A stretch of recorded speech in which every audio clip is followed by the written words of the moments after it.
Hey guys, it's Lynk Plays Games. Welcome back to my channel. Welcome back to our life. So, if you guys hear my phone go off, ignore it unless I don't ignore it. In that case, I will probably cut it out. I am waiting on important phone calls and text. So hopefully I don't have to jump out of recording. But if I do, you guys may get a weirdly cut video. Apologies ahead of time. A lot of stuff going on in my life. But look, I got my merch shirt. It's so cute. I'll throw up a picture right here. Well, right there on the screen somewhere. If you would like to get your own, it's in my merch store, link down below in the description, all that fun stuff. I've got stickers, I've got notebooks, I've got a whole bunch of shit. Let's be real. Whole bunch of shit. Shirts, stickers, masks, books, a few other things. Hoodies. I've got my hoodie coming in today. Coffee mugs, Cass's merch, fan art of Markiplier and friends. A bunch of shit. Bunch of stuff. Go check it out after this video. Or while you're watching this video. Multitask, guys. Hello. Anyways, so back into it. So, a contented sigh slipped from Cove's lips as you held him close. He wrapped his own arms around your back in return. Then Cove leaned back on his heels, pulling you into the air.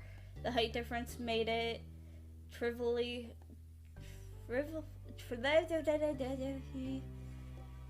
Either way, it made it fucking easy, as he barely needed to lean at all. I'm short, so this just spoke right to me. It called me out. Okay, so he spun you around. You kicked your legs against the empty air before setting you safely back down. I missed you. Aw, I want to be missed. That's sweet. Even if he hadn't said it outright, you would have gotten the message from his body language. Cove was grinning widely, his raised cheeks buried his eyes, which gleamed like hidden gems. Oh. He looked at you as you were the most exciting treasure of all. How was the trip? Oh. Not that face.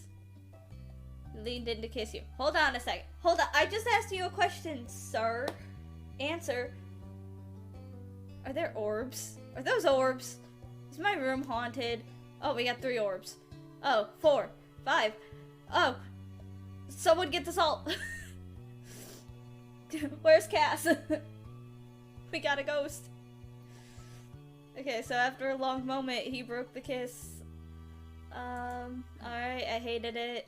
Let's never be apart again, okay? Aww. Alright, your head swam, Cass drifted on a tide, thoughts and adrenaline, blah blah blah. Smiled as if offering a silent apology for a sudden onslaught of tenderness, but he left words proudly hanging in there all the same. How sweet. Cove told you about his trip back and gone. Soon you'd even recovered enough to actually listen. His mom was doing well. She had a project in the works.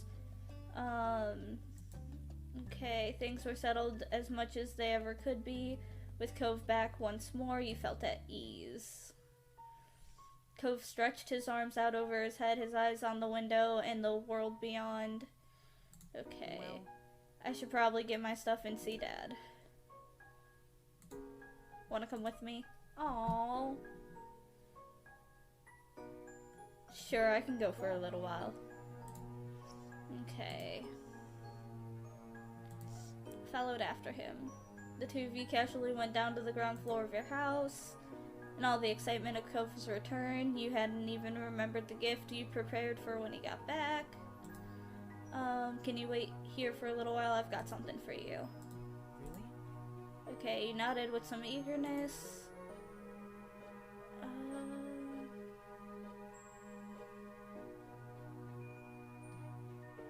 Bought him something special. It was... Oh! Dolphin-shaped balloon.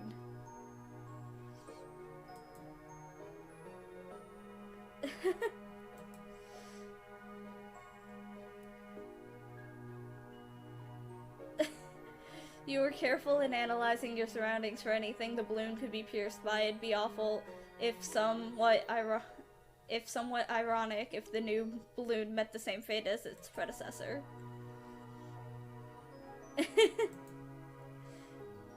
You could practically see the flashbacks of childhood days flickering across his face. Aww. What did I do to make you care so much about me? Oh! I want Cove. Forget Will, I want Cove. Cove is a soft boy, and I appreciate that. Okay. A couple of innocent giggles escaped from Cove as he took hold of the string. I remember that time we were 8, I got in a dolphin balloon like this. It was thanks to you back then, too. We started talking about names, and then I crushed it and popped it. You know, for most people, that'd be just a funny story, something to joke about, but I have someone who thinks so much about me they wanted to make it better even years later. Oh, he's tearing up. I need a soft boy.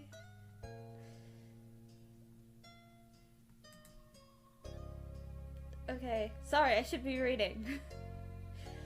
Though his face was angled away from me, you caught his eyelashes fluttering as if batting away some tears. Aww. He knew that Cove could be sentimental. The gift and all the memories and feelings tied up in it seemed to have taken a toll on him. He began to sniffle. Aww. I don't know what to do. Do you need to cry? As he's crying. Oh.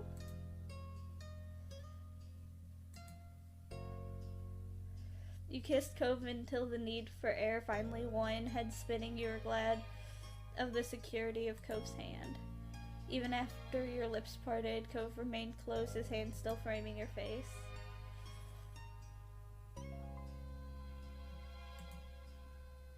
Oh.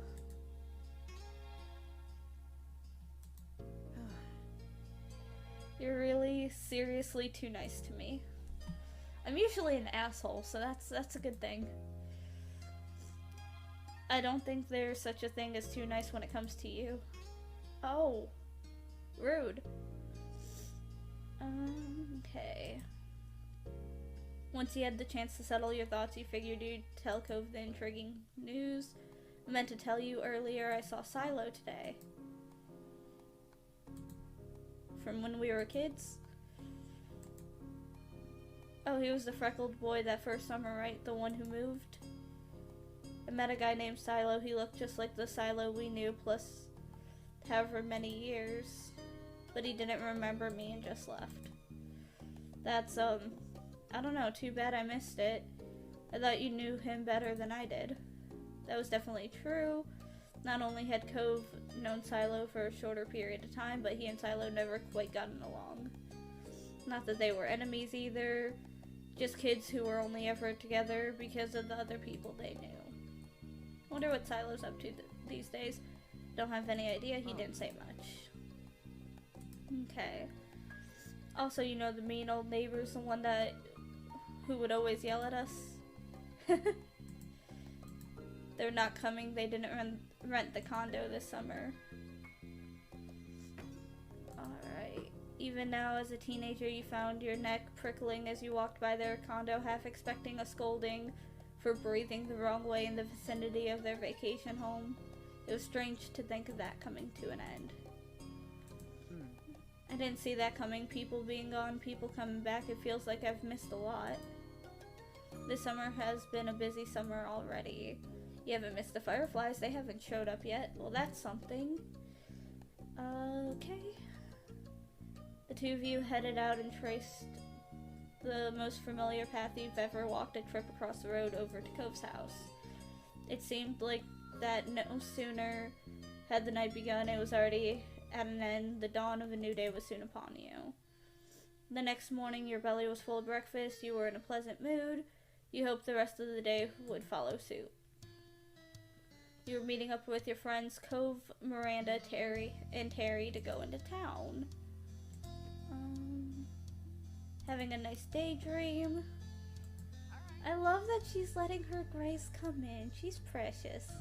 Look at the bags under her eyes. She's precious, must protect with life. So what's on the agenda today? Meeting up with some people. Well, I hope you and your friends have fun.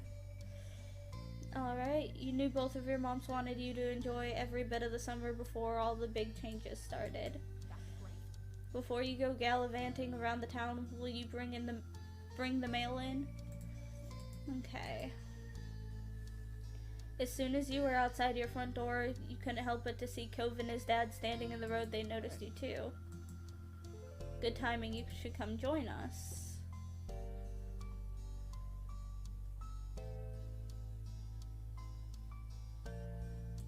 I'll hug him. Okay. Aw, he's so supportive. I'm in his way. That's not the right thing. I'm supposed to move. Sorry, sir. Alright, so... Hold on, let me move this so I can make sure I'm in all the right places. Because clearly I'm not being smart today. Okay. Look at him, just smiling. He's so happy. Cove followed your line of sight and shot his dad an unimpressed look. For a moment, Mr. Holden seemed like he had a thought dancing on the tip of his tongue, but he kept it to himself. So what are you up to today? As far as I know, not too much. Me and Cove are meeting some friends in town later. Sounds like a plan to me. My boy and I have been waiting around to see what the new neighbors are like. It was definitely his idea. I don't know how you're not interested in this. It's big news. Besides, it'd only be polite to greet the new folks in town. Yeah, like, they were greeted by the players' parents. Okay.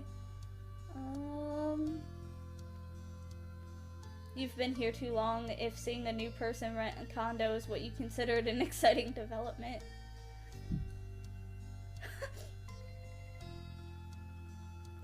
Oh.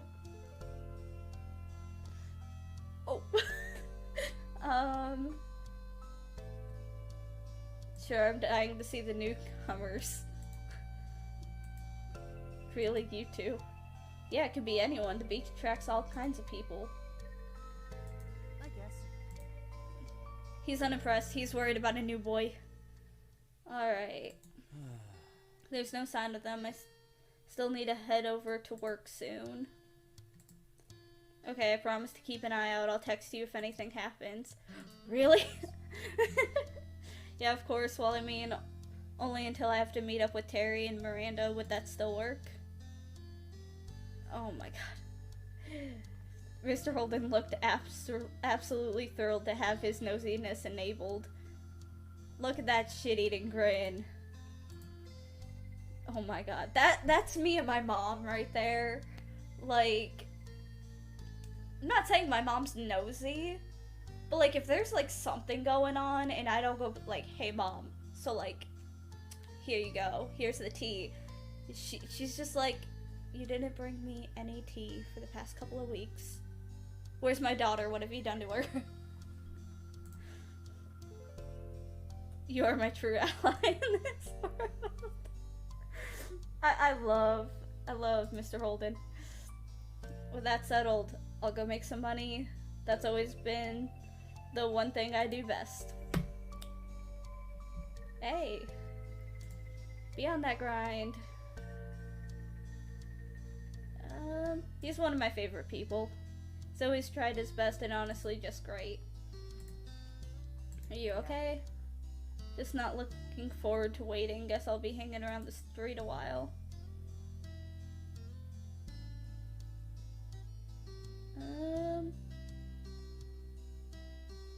I can wait with you. Of course, I like keeping you company, remember? I forgot about the damn mail. I was supposed to bring that in. Me too. Okay, Cove put his hand on your shoulders. His thumb absentmindedly moved in a soothing circle. The look in his eyes was much firmer. He was serious. You're my true ally in this world. Aww. Thank you. You're always good to me. You're lucky to have me. That would be my sarcastic ass response. You guys could ask Will that. I'm very sarcastic. I'm just gonna shrug. And then he let go of you. Cove stepped over to his front porch steps, lazily taking a seat. Our watch begins. Neighborhood was quiet. You closed your eyes, feeling the light breeze. You both perked up to the sound of a car. A taxi followed the noise, turning onto your street. Oh? This has to be them, right? Yeah, it's gotta be. Okay, taxi pulled to a stop, as you expected, in front of the now empty condo. Without getting to his feet, Cove tried leaning and tilting his head to get a view of the passenger door as it opened. The single occupant exited the cab. You could feel what Cove was in that moment after the last renters. This new visitor was definitely not exactly what you expected. It was a young man, had to be close to your own age. He was dressed fully in an eclectic black, white, and gray outfit. Even his side swooping hair matched the scheme. The only other pop of color was from something that couldn't easily be fashioned into submission, a pair of brown eyes, which you caught when he looked over at his audience. Technically, there are contacts, colored contacts. Hello folks, who might you be? We're the neighbors. Oh, gross. You and Cove shared a familiar look with one another, bewildered even further.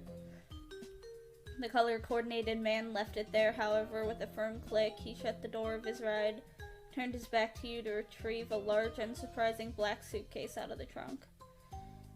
Strolled forward, lightly tapped on the driver's side window with his knuckles, asking them to roll it down. When it opened, he leaned down, rested his arm on the edge. You assumed he was thanking the driver for getting him there, considering he slipped them a tip during the brief chat. They shook hands. He pushed himself away from the taxi with both arms, giving the driver room to leave. Okay. He left his suitcase on the ground out of the way of the street. And, okay. Cove stood up to greet this person. You followed suit.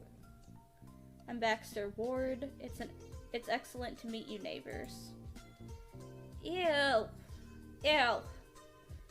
He's gonna be someone I don't like. He seems annoying. Okay. I'm keeping my distance. He returned his hand to his side and instead smiled politely at you. I'm quite keen on getting to know you better this summer. We could all be good friends. Ooh. Ooh. And you are? He lifted his hand out to Cove next. Cove shook his hand, still eyeing Baxter carefully. Baxter's whole demeanor lit up for unknown reasons. His eyes shone as he studied Cove a moment. Really? Now wait, is that a nickname or your real name? Just my name. It clearly charmed Baxter all the same. He tossed his head back to one side with a laugh. Your parents knew exactly what they were doing. Can't imagine a more fitting name for the face I'm seeing, Cove. That's gorgeous. Is he hitting on my man? Hold on. He's dumbfounded. He's flirting with my man in front of me, and I'm like, excuse me? It's really not. Hey, only I get to fluster him? That's a lot considering you're talking to a stranger, Baxter. He's taken.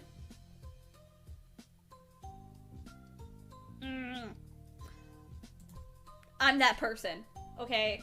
Like, that was, yeah. That's disappointing, but not surprising. I'm guessing he's yours. It says that like it's an insult. I feel like that was such an insult. Thank you, Cove. And that's crushing, but makes sense. I got here too late, obviously, though really I didn't mean to intrude on anything you have.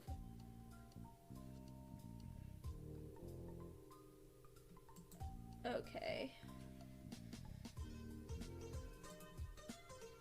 Baxter didn't even open his eyes to see your faces to know that he had some filling to do. He stood up straighter, striking a pose with the position of his feet. I'm a ballroom dancer, hence the phrasing. Oh, I don't know much about dancing, but that's pretty cool. It's not hard once you get the basics down. So wait, hold on, wait. I think Baxter was flirting with both of us. Either way, we're both taken, sir.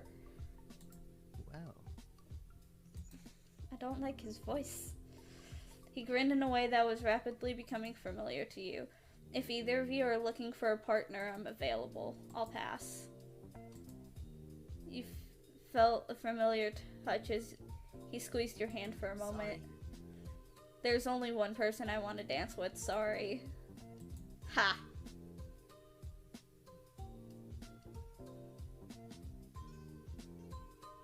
I'm just not gonna answer. Because I'm not gonna be petty and be like, Cove's the only one I want to dance with. Okay. After that, there was a lull in conversation. Cove attempted to fill it.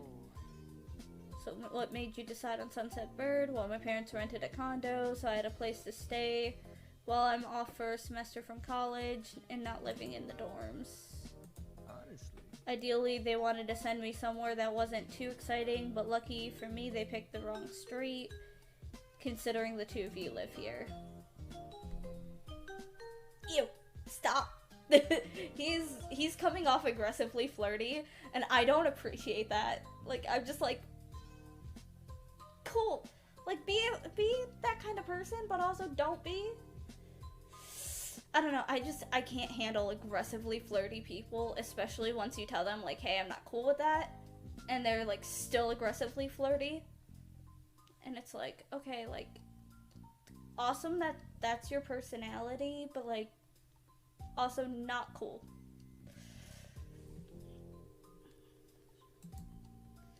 It's nice not to be the only one around my age.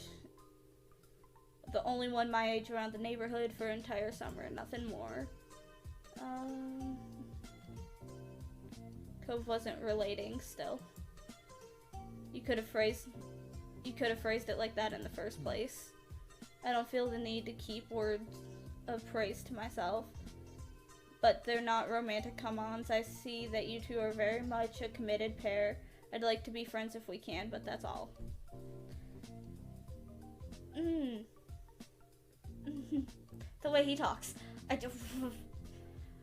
Out of Silo, Derek, Bullcut Kid, and him, I think I like him the least. That's saying something. Because, like, my friends tend to not be, like, flirty, per se. Like, there's been a couple moments where, like, you're hanging out with a friend and you're, like, in public, and then people are like... But, like, nothing that, like, is, like, aggressively flirty with each other. Like, not even, like... I'm trying to think of an example of, like, flirty but not flirty. Like, other than the, damn girl, you look good. That's about it. That's about all we give. This is just too much. It's okay. No, it's not. I'd appreciate it if you didn't do that with me. You probably annoy a lot of people. I'd appreciate it. I'll keep it in check. Glad we're working things out. So which one's yours? How long have you been living together? Oh!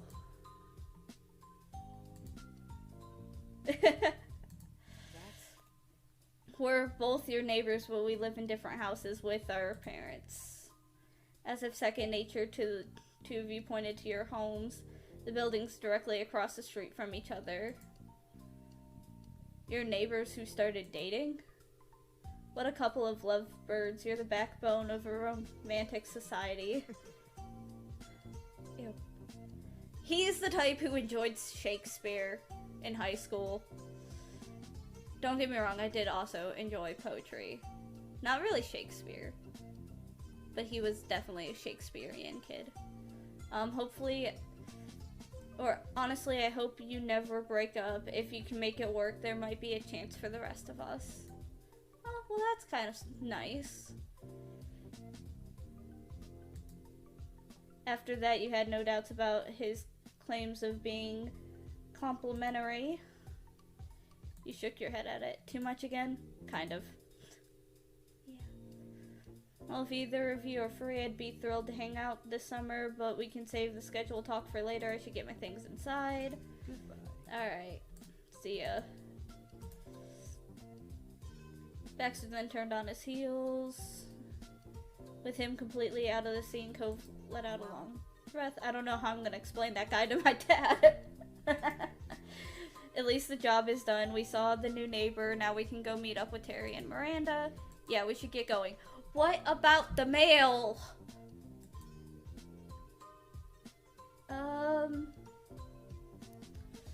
You were looking forward to seeing more of him. You thought he was charming. You were not interested in him. You weren't sure how to feel. You thought he gave a pretty bad first impression. You decided he definitely wasn't someone you liked. Personally, like, he's not comfy for me. Definitely a bad first impression. But, like, not someone I would, like, push away. Like, if he wanted to be friends, he was, like, genuine. I get, like, that vibe that he's a genuine person. Then I'd be like, some things you could look past. Like, the aggressive compliments. I mean, if it's not with intent of actual flirting, maybe, but that would be, like, a big, like, thing he's gotta fix or deal with or cut out. Who knows? I'm not sure how to feel. Honestly, you didn't know if you would ever come to a conclusion about him. Baxter was just different. Okay. Making your way towards town. Took his hand. Look at it. So cute. Okay, stop walking. Damn it. Sorry, Cove. There we go. What's wrong? I think I heard my phone. You dug out your cell phone and looked at it with a satisfied grin. There was a new message. You opened the new text from Miranda. All you saw was, "I can see you." Creepy. Immediately from where you stood, you started swiveling your head around. You couldn't spot Miranda anywhere. But she did send you more messages. I saw you holding Cove's hand. Scandalous. Now these would be my friends. This would definitely.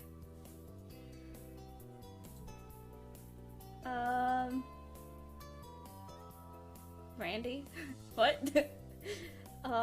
Let's see. Where are you? I ain't gonna play into it. That would really be me like, where are you at? Oh.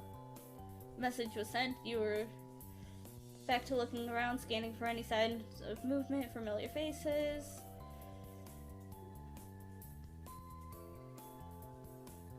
You sent your own joking text. Okay, so Miranda, come on out. Let's see.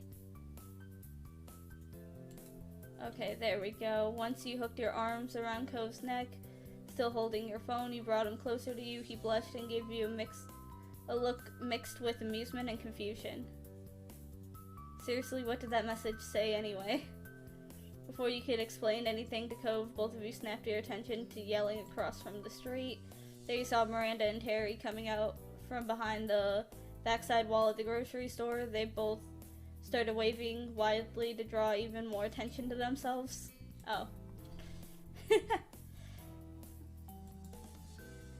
Cove took a step in their direction, grinning as he put his hands around his mouth to better project his message across the street. Okay. She's so cute! Oh my god, I love her. She's adorable. Hope you weren't waiting too long. She's pretty too. Why do I got pretty friends? I feel like I'm not the prettiest out of this whole group. I'm mad. They're literally animated characters and I'm still not the prettiest person in the conversation. Damn.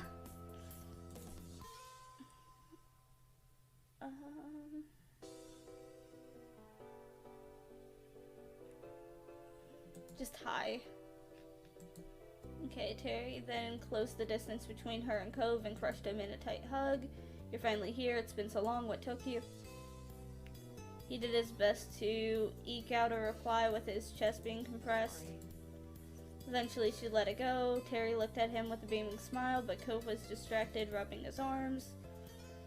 Miranda shifted her weight to her other hip. Welcome back. It finally felt official. Everyone was together in one place. Okay. You're gonna have to get me your schedule by this time yesterday. No way. It's not really possible, but I can say as soon as I know. So far, work hasn't said anything, but I can tell you I'm busy with Orca activities. When Cove wasn't at his part-time job or pursuing his academic interests, he volunteered for the Ocean Restoration California Affiliation, or Orca. The group focused on cleaning up the beaches. That's sweet. It was Cove's activity. Honestly, I would so join. Their big smash event for the year is coming up, right, isn't it? Yeah, but there's not much more to do before then. I'm kind of looking forward to the fundraising push. Hopefully we can pull it off. If anyone can do it, it's you two. Even if it gets really bad, it still look good on a college application at least. That's true. Hey, guess what else? We don't have to stand here to say stuff. Let's go. I would like a meal now. Oh, dang it. Cool. I was clicking around because it wasn't going, and then it jumped away. The only decision left to make was where to eat. The rest of the afternoon and evening passed in a blink of an eye. Alright. So, it was late. I'm actually gonna stop here. I know it's kind of awkward where I'm stopping at, but it has been quite some time, and I do have to go check on some things, and then I will be back, but technically you guys will see this another day. Sorry. Anyways, thank you guys so much for watching, and I'll see you in the next video. Bye, guys.